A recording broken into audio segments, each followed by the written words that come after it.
Hey there, it's John Siskovich. I just cleaned my workshop. I'm going to show you some before and after pictures, and while it sounds like kind of a tedious task, it's actually one of the more rewarding things I've done this year. I'm easy to please, but I'll explain why in just a second.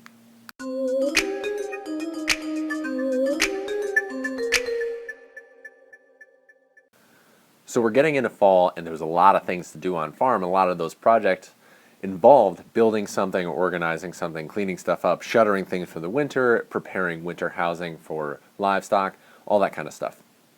And in the 2 years that I've been here, I've never cleaned up the shop. I inherited a messy shop, and it stayed that way. Cleaned it up a little bit here and there, never did a full clean out though.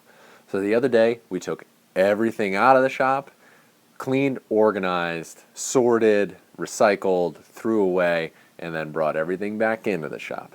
Built some new shelves, built some new racks for lumber and organizing stuff, and let me tell you, it was amazing. So here's the before.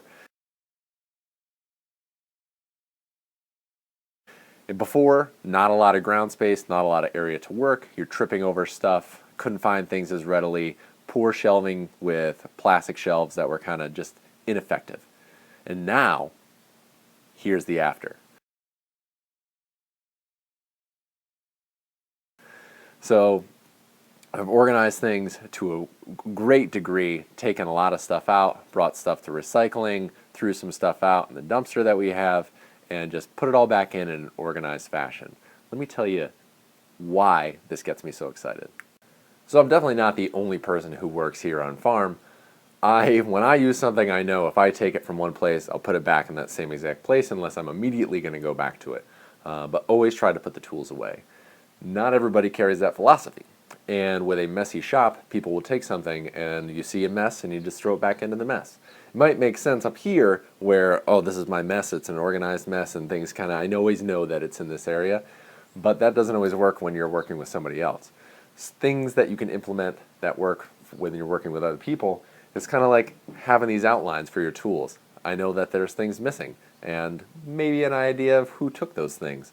So with that outline, I know that a tool's missing. I can say, hey, go put it back. People just match it up. You're good to go. So it's this kind of organization that I've been trying to install all over the farm. Even for the last 2 years, and especially this fall, it's a thing that I'm concentrating on so that I'm a better manager, both of the farm and of other people, and that the farm runs more efficiently and more productively going forward. It's not an original concept. There's even a book out called The Lean Farm by Ben Hartman. I just found this book, just discovered this author, and I really enjoy what he's talking about. He has a lot of this stuff with checklists, keeping things organized. He studied the Toyota lean model of management and applied it to agriculture in a very smart way. So I've been paring down my library to get rid of extraneous books and kept only a few books that I'm going to read cover to cover over the winter. I've skimmed this and I'm going to go cover to cover as I have a little bit more time. If you want this book, I have a link in the comment section below to the link on Amazon because it is worth it. I paid for it with my own money because I find it valuable. That's my book recommendation of the day. If you have anything to add about being organized or cleaning out your shop, leave it in the comment section below. Always keep the conversation going. And until next time, I will see you out in the field.